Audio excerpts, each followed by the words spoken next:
Buenos Dias Gunners Collective. Back at it, you already know. Ba-da-ba-ba-ba-ba-ba. Ba-da-ba-ba-ba. Like a mother. Ba-da-ba-ba-ba. Like a motherfucking smack at it. Bye-ya. Bye-ya. Orale, as you can tell by that thumbnail today, yes, it's Saturday. And it's finally my turn to rock the mic with the devastating shit I know you will like. Now, trip out. What we're talking about today, as you can tell by that thumbnail, is Dropout. Is it a California gang reality? It's a question that I pose to a lot of people that have been incarcerated, people that know. And for those of you that don't know, buckle your seatbelt because we're about to go for a fucking cruise, right? Sasuke 64, ready? Yes, you guys posted? Vámonos, a la verga. Let's go. In a menudo style in a direct fashion, I wanted to get straight into it. Now, it's something that has plagued the California streets for a while now. And that is dropouts, right? What necessarily are dropouts? How are they coming about now? Why is this movement so large in the state of California? And how is it impacting gangs and the society and the Chicano movement as a whole? Well, I'm going to tell you about this. Watch out. This is coming from my perspective, my angle on it. It's a question that I pose to you. I want you to leave comments. I want you to kind of interact with this one. I want you to tell me why you think this is. So, Trip Out, I think as far back as the 60s and 70s, you know, when these gangs were first getting established, you know, these prison organizations, several barrios, when people started to take on in the late 70s, early 80s, the moniker or the name of sureños and norteños, this is when people started to fall off. There was a lot of people that were from old school barrios in the beginning, old barrios from East LA, from the Mission District up north, Sanjo, just a lot of barrios that were around and predated norteño and sureño movements, right? There was no norteños and sureños at this time. There was just a bunch of raza, of a gang of Chicanos and Mexicanos derived these barrios. They came from these barrios. Barrios, for those of you that don't know, are neighborhoods, you know, little hoods, man, pockets within the cities where people felt a kinship. They felt canalismo right there with their loved ones, and they started to formulate a plan, but the sabes que, en menudo style, to, start forming these gangs, these barrios, these hoods. And people that lived in the barrio not necessarily were gang members. Shit, my abuelita lived in a barrio. I knew a lot of people that lived in barrios. That didn't mean they were gang members. That just meant they live in the barrio. You know what I mean? So they lived in these little enclosures where there was a lot of fucking people of a raza descent, a lot of people of like-mindedness, you know, a lot of people that were the same. So what happens over the years is gangs started to infuse areas and they started to pick up the names of these barrios and run with them, like Horseshoe Parque, you know what I mean? Of course, the Mission District, you had Jingletown and one of the first barrios out there in Oakland. Of course, in East LA, you had Evergreens, you had White Fence, you know, the Maravillas, Florencia, barrios like that have been around for several decades, started to grow, started to prosper, started to represent the sur or the norte, you know, and this came from prison. This came from the establishment of prison soldados being established. You know, the NF and the M decided that if for no other reason, they would need soldados on the yard to keep these yards safe and secure for their gente. And so they started to establish norteños and sureños. And of course, one went one way, the others went the other way. And that's just the fucking way the cookie crumbles. You know, that's such as life. There's going to be one side and two sides. My whole thing is let's make it one side, period. But anyways, that's neither here nor there. So what happens is, even back then, people started to defect or drop out. Okay, it wasn't necessarily a label put on it. The dropout label didn't come to later. I would say the 80s. But people started to defect, meaning they didn't have what it takes. They didn't want to be involved anymore. They decided that, yes, they were street gang members. They liked the wiggle, but when they went to prison, that was a whole different animal. They didn't want to get involved in the political structure of what was going on. So not everybody was fully committed to that, right? And I'm talking about North and South. Vatos were like, Charlie, as long as we don't get down like that. So they started to fall back. Now, in the early days in prison, what would happen was there was nowhere to put these individuals. So as they started to accumulate numbers, they started to put them on soft yards altogether so they could fend for themselves. And they were looked at as degenerates, so they were looked at as people that you didn't really want to go around because they had defected. They didn't have the heart of a leon, right? The heart of a lion. They were considered trash, of course, by organizations in these gangs because, man, when you turn your back on your own people or when you turn your back on the organization for which you're supposed to struggle and fight for, that's like abandonment of the casa, right? That's a cowardice act. That's traitorism. So you're a traitor, right? You did that. And that's how they feel. And that's quite understandably, you know, I understand that. That's quite understandable. But at the same time, if Vatos want to go get their shit together and live their own life, sabes que I'm in the mind of, see you later, vámonos. Hey, get you on the rebound. We will get you on the rebound, right? So what happened is, as these numbers started to grow in California, as far as dropouts, they started to gather the eyes and the attention of these organizations, whereas they started to say, hey, this is a blood in, blood out thing. If you come into this organization, you learn the gang secrets, you're from a neighborhood, you're representing a barrio, you have the 13 or the 14 on your body and certain symbolizations that represent the organization to which your allegiance lies, you know, to which you sympathize. So it's, yeah, we got problems, Houston. Oh, Simon, it's we got problems, right? And now you need to scrub dub that shit up off your body, right? You need to, if you're going to walk away and you're not going to be part of this, you're not going to go out without a swift kick in the culo. You know what I mean? There's going to be repercussions for your actions. You can't just abandon the casa. That's not the way it goes. But the numbers have continued to grow. You know, and I've spoken on it yesterday. I spoke on a spill called, Is the Norteño Movement Dying? To which my answer was no, it has just changed. Now I will say, what is going on with the California dropout movement? It's a movement. Okay, at first it was just a whole bunch of vatos that couldn't hang, didn't want to bang, wanted to change their lifestyles. I myself found myself caught up in the whole situation. Just a lot of different intricacies of going into it. But what I'm noticing and what I've noticed over the years is, ¿sabes qué? These vatos are deep, right? I say these vatos and I don't consider myself part of that because I'm just a citizen. Okay, I'm just a citizen from Northern California. That's what I consider myself. A non-active norteño. Someone, man, that was once in the gang life. So I was getting got put in an icky, sticky situation and had to fight my way up out that motherfucker one time for my mind. Am I considered basura and trash? By some, yes. They don't like me. Within my own political makeup, within my own organization, or within my own group, yeah, they're like, you know what? Gun couldn't hang. But guess what? Gun can bang, bang. You know? But at the same time, I have to accept that as a man, look in the mirror and say, you know what? It's time to move on. It's time to do something different in my life. You know, it's time to show love to all the brown people. You know, the people that I had love for in the beginning anyways. And I'm going to do that. It doesn't mean that burning fire in my heart has left, Charlie. But at the same time, I know when to fold them and I know when to hold them, right? Bang, bang, straight up. But a lot of individuals, these dropouts, still have that gangbanging mentality. See, it started to become real prevalent and real noticed, I think somewhere around the late 80s, mid 80s, when they started to slam all these big, you know, the big homies from different group organizations. They started to slam them back in shoes, giving them indeterminates, giving them longer sentences, you know, and a lot more gang members were coming off the streets because, you know, people were getting validated as gang members on the streets within their cities. They were giving gang cards. I don't know if any of you guys were issued those in Merced. We would get gang cards. So people started to really feel the heat. You know, when administration, the placas are applying the pressure, you're either going to do two things. So that's going to say, fuck you, I say, mira, fuck the world, that's it, right? Or you're going to take it on the chin, man, go in there and do your time. Or we'll throw in three, just because I'm frisky today, right?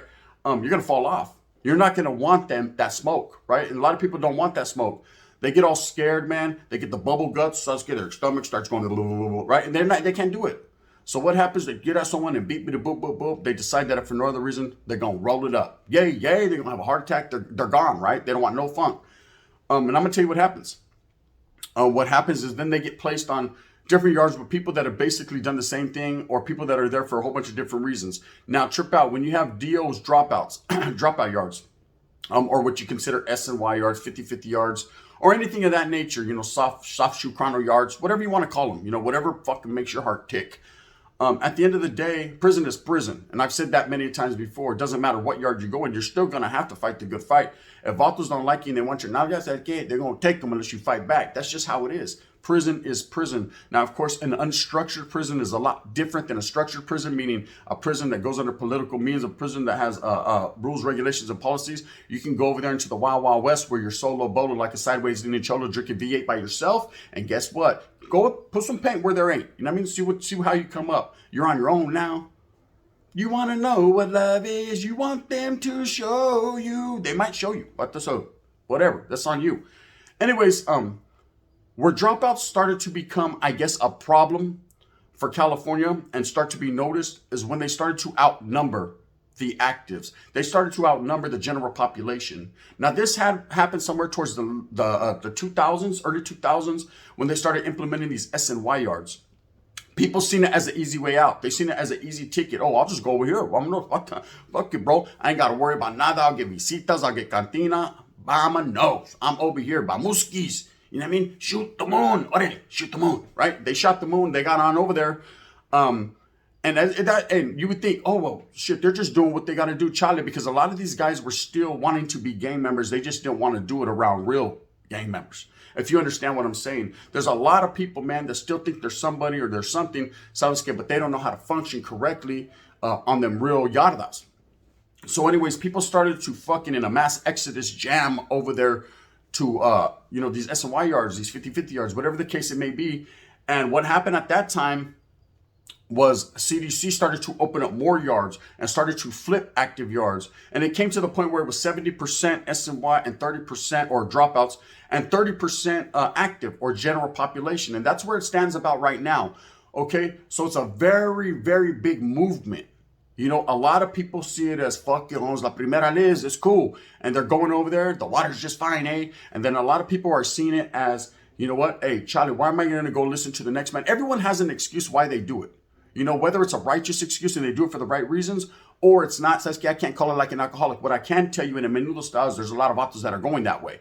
And it's starting to be noticed, not only up north, but down south as well. You know, there's probably just as much Sureño dropouts as there are Norteño dropouts. It's just the numbers, you know, have always been deeper on the south. So it's going to look about even.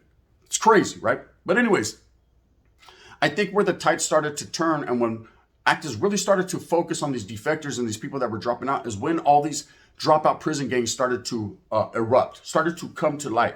Now, like I said in previous spills, there's always been the traditional ones, man, like the 2-5ers who are derived from vatos from down south that decided that if for no other reason, man, they found themselves in bad standings for one reason or another, whether they put themselves there or it just happened to work out that way. And they started to rebel. And for self-protections in Chino prison, man, they got together and they started a group called the Cinqueros, 2-5s, right?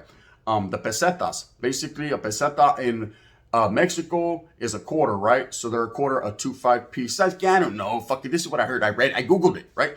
This is what they are. And now, from what I'm hearing from several individuals, man, not only do they have vatos from down south, predominantly there are vatos from down south, Sureño defectors, but what they have, or Southside defectors, dispensa, but what they have are also, they're taking in Africanos, white boys, you know, Asians. So they got a little mix of everything. As far as Norteños being 2-5ers, I can't call it like an alcoholic. I'm talking about ex-Norteños. But I'm sure perhaps if the vatos gets sold up with the vato and he twists his head up and gets it his mente, it could happen. Now, then you had other, you know, the traditional groups like, of course, what's the other vatos? The fucking New Flowers, right? The New Flowers, who were supposed to be ex-NF members or ex-hermanos, you know, hermanos that, defected and decided that for no other reason, same reason, they should band together for self-protection. And whatever the case may be, like I said, it's a very clandestine group. I don't know too much about the New Flowers. I maybe ran into a couple of them here and there, but I never picked their brain extensively, man, and never got into what their organization entails and what they got going on. I do know, man, that they are present. They do have a yard. You know, I think it's in Salinas Valley or Solano, Despensa, I can't call it. I know that they do have their own yard where they do function side by side with the Fresno Bulldogs. That's a fact. That's a fact, right? How deep they are and how big their presence is, I can't call it, man. Like I said, I don't know their vatos like that, but I know they have been around since the 80s. Now, other groups started to spring up, man. You had fucking Capital Punishment, Brothers by Choice, Independent Riders, the Norteño Riders, the fucking... the vatos that fucking suck chorra on the weekends. I mean, you just had a whole bunch of different groups that sprang out the ashes and decided that they were going to formulate these little groups. Now, what they are is not real prison gangs. Charlie, the only prison gangs are the ones that CDC considers are prison gangs, you know, and that's the big four. You know, the big four being the AB, the Black Guerrilla Family, the M, and the NF, period. And then, of course, you have other vatos who are security threat groups. People that have fucking been noticed and they get validated and slammed back too because they pose a potential threat to the safety and security of the institution. That'd be the Nazi lowriders, of course, the Hermanos, meaning the Norteño, the Nuestra Raza, which is now defunct, man, and just called En Soldados. Wherever they're at, you know, it fluctuates between federal prison and state prison. And then, of course, a very clandestine group that a lot of people don't like to speak on, but I'll say it right here, the SSG, right? A lot of authors don't know if they even exist or they don't. For those of you that don't know who the SSG is, there's reasons why you don't. Bang, bang. I do though. So Trip, it's become now us against them against us, you against me against you. People have put their fucking stakes in the sand, especially with this N2 hostilities that went on about 9 years ago, where these individuals that were slammed back in the shoe decided that for no other reason, man, they should put together something, come together as gente, come together as people of like-mindedness, and come together with a common goal and a common belief that they needed to get the gente up out of there. They did a wonderful, fantastic thing, and in the process, man, continue to do great things by fucking doing a law. What do you call it? They did fucking some documents. That's good. They did what they had to do. They did hunger strikes. A lot of things went into it. It wasn't easy work to get out of that fucking dungeon, but they were able to establish that and do that and use the legal system for them. They turned it on them. But they had a big old chistoso for them over there in Pelican Bay, They worked it. And they were able to get out. And this was not only the AB or the Black Guerrilla family. They came together in common union, man. We're talking about Vata from the M as well as a couple from the NF. They all decided that for no other reason, everyone should do their part and implement filters up to their people to say, hey, stand down. We are going to end hostilities. This is what's beneficial for the people that have set the foundation for your gangs, man. And these people did that. And what happened in the process? They were able to beat this case, get out of the oil, and get back into these yardas. And of course, it was beneficial for every group, man, to keep this end of hostilities going. Now, this is prison. You're going to have skirmishes. You're going to have fights. You're going to have little things here and there that spring up. That's just part of life, such as life when you're in the California Department of Corrections or any prison in any state. But for the most part, the groups have kept it civil. We've even heard cases where some people are selling up, eating comida together. ¿Sabes qué? It's lovely. This is all I've ever asked for. You know what I mean? I want to know what love is. Again, okay? This is all I've ever asked for is for the brown people to unite as one. Now, I'm not sitting here and saying, they're united and such. But they have common goals and common beliefs. And one of their main beliefs is dropouts are on site, that they do not function on yards with dropouts. Okay, well, here's where the cold twist comes in. Because what's happening now is CDC has implemented a mass movement. They've implemented a mass movement of mixing, these previously dropouts and vatos that they've had segregated on these SNY yards, these 50-50 yards, these whatever called soft shoe chrono yards. Now they're going to mix them with general population. And see, at first they were doing this. They were bringing them SNY vatos. So they figured, fuck them, Holmes, right? They were throwing them in general population yards where they allegedly were butchered, right? It was nothing nice. As soon as they would get off the bus, they would get cut up in pieces and put back on the bus, right? Or a van. It was ugly. But now they're reversing it. Now what they're doing is they're just throwing everybody together. What's going to happen now? Oh, I've heard a few things, right? A few things I can't speak on, but we're going to see how it all plays out. But yes, the California dropout movement is very deep. Sometimes it boggles my mind to see so many people going that route or going that way. Now, I know the traditional dropouts were real ones, man. Vatos that fucking maybe defected, maybe testified, found themselves in bad standings because they fucked with the homeboy's old lady on the guys that caught up to them. And these vatos had to, right? They had to wiggle out the way. Or vatos that just decided to give up the ghost and Charlie, they weren't going to do that. Those are what we consider dropouts back in the days. And they weren't even spoken about or acknowledged. They were like the invisible man. Sasuke, you didn't see him. You didn't care to see him. You didn't even know.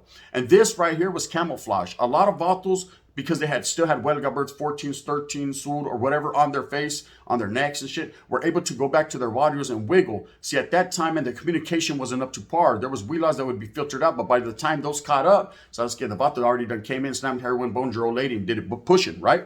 So you wouldn't know. And a lot of these guys were able to go on yards, establish, man, and keep people, and fly under the radar. As what happened in Susanville, man, when the Vato Evo from Castro was there, a degenerate NF member, man, that was able to manipulate everyone and actually run the yard from the oil. So I was getting in the midst, man. I got a motherfucking green light put on me because I didn't do this removal that supposedly he had fucking said I had to do. And what happens? I go out on the yard line, some red on red because the Vatos were doing droga and I didn't like it. Anyways, you know my story. I'm mad still. It happens.